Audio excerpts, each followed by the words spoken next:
until the philosophy which hold one race superior and another inferior is finally and permanently discredited and abandoned. Well, everywhere is war. Me say war. That until there are no longer first class and second class citizens of any nation, and until the color of a man's skin is of no more significance than the color of his eyes. Me say war. That until the basic human rights are equally guaranteed to all without regard to race. This no war. That until that day, the dream of lasting peace, world citizenship, rule of international morality will remain in but a fleeting illusion to be pursued but never attained. Now everywhere is war. War. And until the ignoble and unhappy regime that holds our brothers in Angola, in Mozambique, South Africa, subhuman bondage, have been toppled, utterly destroyed. Well, everywhere is war. Me say war. Imagine, if you will, a gentle golden light that radiates through a forest canopy. A single leaf glows as it falls in slow motion, and you see that this is a place for you. Welcome, seeker. You have entered a very sacred space.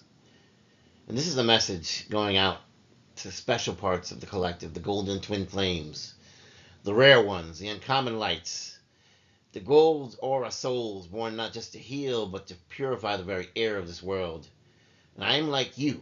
And if you feel this message resonating deep in your chest, then you are one too. And let us begin.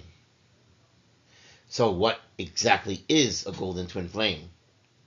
A golden twin flame is not merely a romantic idea or a myth from a spiritual internet. No. It's a frequency. It's a condition of the soul. It is a mirror of the divine. It is polished through many lifetimes. It is the embodiment of sacred harmony, wisdom, and compassion in an eternal dance. And gold is the alchemical metal of the gods. It does not tarnish, it conducts light. It resists corrosion. So too does the golden twin flame resist spiritual decay, and this is why you alchemize this energy. Golden twin flames walk through this world with heart aflame and soul forged in surrender. But this light, it's not easy to maintain, and that is why gold twin flames are rare. And when I mean surrender, I mean that you leave it all to God. Because even among healers, mystics, and energy workers, only a few like you radiate true gold. Why is that? Because gold does not come from anything pretending to be light. Gold is formed in pressure, in shadow, in death and rebirth. Eighth house energy. It is grace through fire and truth through silence. So let's talk about that aura of gold. If you have ever met someone and felt like the sun had taken human form, there was a gold aura soul. They do not drain you. They do not manipulate you. They do not project. They absorb the chaos and they transform it into clarity. Not through ego, but through divine filtration. They alchemize all of the negativity into positivity. Gold aura souls often carry the following qualities. They have a degree of impeccable honesty, even when it may very well cost them everything. They have compassion without codependence. They have powerful solitude. They are never lonely, even when alone. And their deep connection to nature is not a retreat, but a source of abundance. Their aversion to false spirituality. They see through performative light. They see through the fakers and the doppelgangers. They have unshakable resolve. They may weep, but they never bow to corruption. Their light, your light, is not a decoration. It is a tool, and it is something that is earned. Now, you can't just name yourself as one of these. You do not chase gold. You become gold. You are forged in it. You shed what is not aligned. Anyone can achieve a golden aura, but to do so, you must strip away every crutch, every illusion, every false shelter.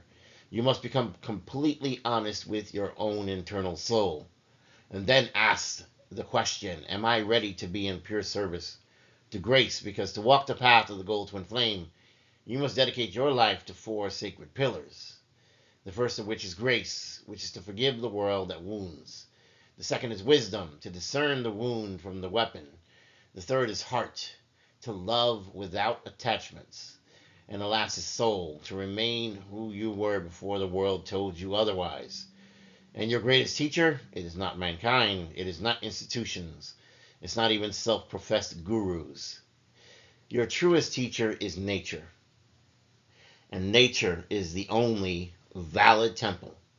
Gold is not found in churches, it is found in rivers. It is found in volcanoes. It is found in soil. It is found in sunlight. It's found in the midst of a storm. Human systems are contaminated. Most of what we call religion is spiritual architecture which is built from fear and control. Belief systems molded in trauma, not truth. They teach you to outsource your power, to beg for forgiveness you never needed to earn. But a golden aura, as a soul, you remember. The divine is not above, it is inside of you, it is within you. And it whispers through leaves, through wind, through thunder. Trees teach you endurance. Water teaches you surrender. Mountains teach you strength. And the animals, they teach you presence.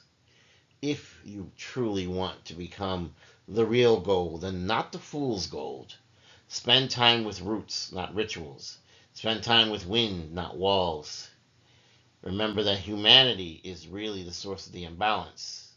And this is very hard to hear, but it has to be said. Humanity is not your model. Humanity is what is wrong, what is the imbalance. Look around. The society exalts narcissism. It rewards domination.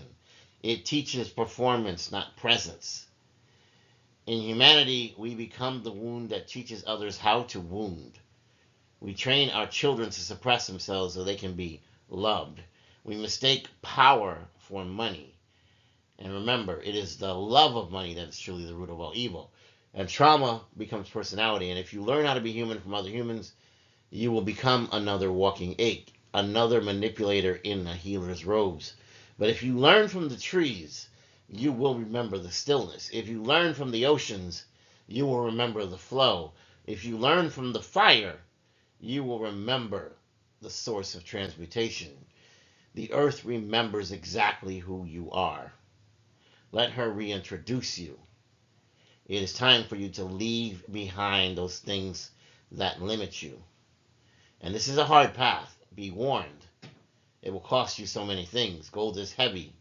It cannot be carried by those who cling to validation. To reach gold, you must let go of what? Relationships from people you shouldn't be with and people that drain you. Beliefs with people who don't help you, they shame you. Roles that don't empower you, they shrink you. Systems that suppress you down to the very last core. You cannot heal while protecting the prison. You cannot rise while defending the chain. You cannot be divine while serving corruption. You will be tempted to compromise. You should not. Let the old version of you die. Let the gold of you emerge. This is a strength beyond strength. This is not a path for the faint-hearted. To be a golden twin flame is to be perhaps ridiculed, perhaps harassed, perhaps misunderstood, threatened, feared, abandoned, because your light burns illusions And illusions are the only thing many people know. It is what they cling to. If you ever remember Cypher from the Matrix movie, he chose to go back into the Matrix. You cannot do that. You must develop strength beyond strength. Not physical, not emotional, a spiritual strength. You know the truth and you're never going back to the lie. This is the kind of strength that doesn't need revenge. It is the kind that smiles at every bad thing that was done to you, the rejections, the kind that stands firm when the whole world walks away from you. You do not need support from people who cannot hold your truth and who live in a series of lies. You need support from source. You need support from spirit. You need support from nature, from the soil. Nature has not betrayed you. Nature has always held you dear and close. Nature will not fail you now. And so the crutch of human divinity is that many seek spiritual paths that flatter the ego. They want enlightenment that doesn't inconvenience them. They want healing that doesn't hurt them. They want ascension without being willing to sacrifice. And they join cults because they think there's strength in numbers. They chant mantras that they do not understand because they think it makes them look holy and spiritual. They follow charismatic leaders into more confusion who really are just out for their own interests. And what they don't realize is that if your strength comes from anything outside of you, it can be taken from you. The only source that will not fail is divine nature, the divine nature that's inside of you. You need what is intrinsic, not as what is extrinsic, not human concept, not religious hierarchy. Gold aura souls do not believe in the divine. They know the divine and they embody the divine. True divinity is both surrender and resolve. There is a final truth. Most spiritual systems have chosen either surrender or strength, but never both. It's okay. Surrender everything and you do not have to become passive. Fight for everything and you do not have to become brutal or rigid. True strength unites the two. Surrender allows the river to flow. Resolve gives the river direction. Surrender lets you receive the wisdom. Resolve lets you apply it. Surrender breaks down your ego. Resolve guards your inner soul. The golden twin flame walks both paths at once because it's not a zero-sum game and it's not an all or nothing thing. Their hands are open, but their spine is straight. And so here's the closing message for all of you out here who are my golden twin flames. If this spoke to your spirit, then you already knew. You have been waiting for someone to say it. You've been waiting for someone to remind you, to awaken the memories in you that you're not broken, you are truly rare, you are indeed sacred, and you have never been alone. There are other golden twin flames out there just like you, and they walked through the forest in the nature in silence, and they pray with their hands in the soil, and they let the ocean waves wash over their bodies. They heal the world without needing applause. Find those people, the true ones, the real ones, and continue to be one. Trust the hidden realm. Trust your guides. Trust God. Trust your ancestors. And most of all, trust what's inside of you. And know that you are always protected. You are always radiant, and you are truly an alchemist that is unrelenting. And because of that, it's time to act like it. It's time to show these people who choose to come after you what a chosen one can do. And you can march forward with all of the hidden realm behind you, supporting you. The angels are in your corner. Thank you. This has been another exciting episode of the Unrelenting Alchemist. Until next time, walk wisely, walk bravely, and when the dark calls, answer not with fear, but with fire and light. You are capable of so much. Never forget that. And if I don't see you, good morning, good afternoon, good evening, and good night. Please don't forget to like, share, and subscribe. I love you.